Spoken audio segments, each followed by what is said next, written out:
సినీ నిర్మాత దిల్ రాజు ఇంట్లో 9 గంటలుగా ఐటీ అధికారుల సౌదాలు కొనసాగుతున్నాయి. ఎస్పీసీ సంస్థ బ్యాలెన్స్ షీట్, ఐటీ రిటర్న్స్ పరిశీలించారు అధికారులు. దిల్ రాజు కన్స్ట్రక్షన్ లిమిటెడ్ కంపెనీలోనూ అధికారులు సౌదాలు చేశారు. ఎస్పీసీ సంస్థ 2021లో బ్యాలెన్స్ షీట్ ఫైల్ చేసినట్లు అధికారులు తెలిపారు. మరోవైపు దిల్ రాజు సతీమణి తేజస్విని ఐటీ అధికారులు బ్యాంకుకు తీసుకువెళ్లారు.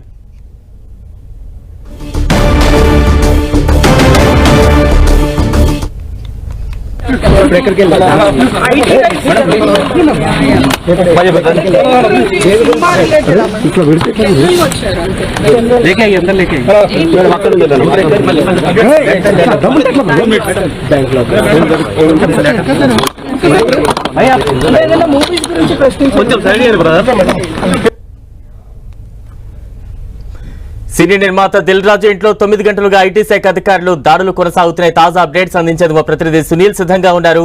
సునీల్, మొత్తం ఎన్ని ప్రాంతాల్లో ఐటీ సోదాలు కొనసాగుతున్నాయి? ఏమైనా కీలక సమాచారాన్ని రాబట్టారా?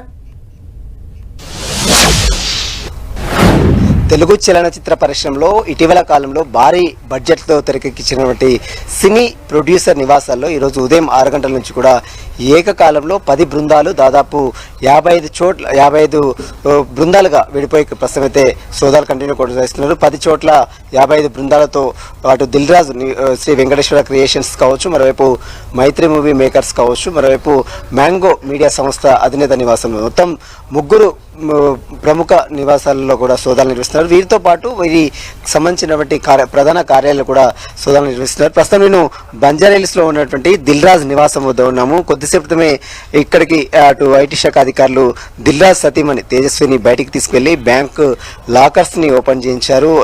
బ్యాంక్ లో ఉన్నటువంటి డీటెయిల్స్ అన్ని కూడా వారు కాపీ లాగినటువంటి పరిస్థితి. మరి కాసేపులోనే దిల్ రాజు నివాసంలో ఈ సోదాలన్నీ కూడా కంప్లీట్ అయిన తర్వాత మరి మీడియా ముందుకు వచ్చి మాట్లాడతారా లేదా అనేది కూడా చూడాల్సింది చెప్పు. ప్రస్తుతం అయితే సోదాలు మాత్రం కంటిన్యూ అవుతారు. కేవలం ప్రొడ్యూసర్స్తో పాటు ప్రొడ్యూసర్స్కి ఫైనాన్స్ చేసినటువంటి కొంతమంది ప్రముఖమైనటువంటి ఫైనాన్సర్ల నివాసాలు కూడా సోదాలు నిర్వహిస్తున్నాయి. ఇందులో సత్యరంగ అయినటువంటి మెయిన్ ఫైనాన్సర్, సినీ రంగానికి ఫైనాన్స్ ఇస్తున్నటువంటి సత్యరంగయ్య నివాసాల్లో కూడా ఈ ఐటీ శాఖ అధికారులు ఉదయం నుంచి కూడా సోదాలు చేస్తున్నారు. వీరితో పాటు ప్రమోషన్స్, మీడియా సంస్థల ద్వారా ప్రమోషన్స్ ఇచ్చినటువంటి మ్యాంగో మీడియా సంస్థ అధినేత నివాసాల్లో కూడా ప్రస్తుతం అయితే సోదాలు అయితే కంటిన్యూ కొనసాగిస్తున్నారు. మొత్తం 10 చోట్ల దాదాపు 55 బృందాలు మాత్రమే ఈ సోదాలు నిర్వహిస్తున్నారు.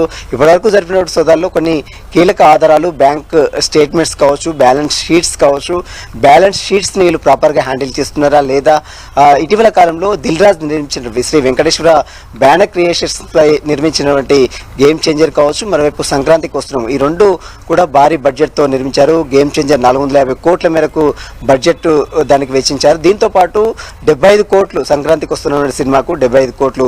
అయితే 2021 నుంచి బ్యాలెన్స్ షీట్ ని సక్రమంగా ప్రాపర్ గా హ్యాండిల్ చేయలేదనే ఆరోపణలు, ఇటీవల కాలంలో విడుదలైనటువంటి భారీ చిత్రాలకు, భారీ బడ్జెట్ తో తెరకెక్కించిన చిత్రాలకు సరైనటువంటి ఆదాయ చెల్లింపుల విషయంలో అవకతవకలు పాల్పడ్డారనేటువంటి ప్రధాన అభియోగాలతో ఈ రోజు ఏకకాలంలో దాదాపు 10 చోట్ల 55 ప్రత్యేక బృందాలుగా ఏర్పడి ముగుస్తాయా లేదా రేపు ఎల్లుండి కూడా ఇంకా కంటిన్యూ అయ్యే ఛాన్సెస్ ఉన్నాయా ఈ సౌదాలు? ఖచ్చితంగా ఈ రోజుతో ముగిసే అవకాశం లేదు. ఈ రోజుతో పాటు రేపు కూడా ఈ దాడులు కంటిన్యూ కొనసాగే అవకాశం ఉంది. ముఖ్యంగా సినీ ఇండస్ట్రీలో ప్రొడ్యూసర్స్ మెయింటైన్ చేయాల్సింది balance sheets. Sri Venkateswara creations అనేది దిల్ రాజు సంబంధించినటువంటి ఓన్ బ్యానర్ కాబట్టి ఆ ఓన్ బ్యానర్ ద్వారా ఏ చిత్రాలు నిర్మించారు, ఆ చిత్రాలకు ఎంత బడ్జెట్ వెచ్చించారు, ఎంత ఇన్కమ్ వచ్చింది, ఎంత ప్రాఫిట్ వచ్చింది, వీటన్నిటికి సంబంధించిన బ్యాలెన్స్ షీట్స్ని ప్రాపర్గా మెయింటైన్ చేయాలి. కానీ బ్యాలెన్స్ షీట్స్లో సరైనటువంటి ఆధారాలు మెన్షన్ చేయకపోవడంతో కూడా కొంత అటు ఆదాయ పన్ను శాఖ అధికారులకు కొంత అనుమానాలు క్రియేట్ కావడం. దీంతో పాటు ఇటీవల కాలంలో పెద్ద సినిమాలు అంటే మనం చూడొచ్చు, సంక్రాంతి కోసం దాదాపు 75 కోట్ల మేరకు వెచ్చించి సినిమాని తీశారు. దీంతో పాటు గేమ్ చేంజర్, శ్రీ రామ్ చరణ్ నటించినటువంటి గేమ్ చేంజర్ మూవీ కూడా దాదాపు 450 కోట్ల మేరకు దానికి పెంచారు. దీంతో పాటు పుష్ప 2 దాదాపు 500 కోట్లు పుష్ప 2 తీశారు. అయితే వీటి విషయంలో బ్యాలెన్స్ షీట్స్ సక్రమంగా అమలు చేయకపోవడం, దాన్ని చూపించకపోవడం, దీంతో పాటు ఆదాయ పన్నులో సక్రమంగా చెల్లింపుల విషయంలో అవకతవకలు పాల్పడ్డటువంటి ప్రధాన అభియోగాలతోనే ఈరోజు ఆదాయ పన్ను శాఖ అధికారులు సోదాలు నిర్వహిస్తున్నారు. మొత్తం 10 చోట్ల ఈ సోదాలు 55 బృందాలుగా ఏర్పడి సోదాలు దాదాపు 9 గంటల పాటు నిర్వహిస్తున్నారు. రేపటి వరకు ఈ సోదాలు మాత్రం కంటిన్యూ అయ్యే అవకాశం కనబడుతుంది. Right, thank you Sunil.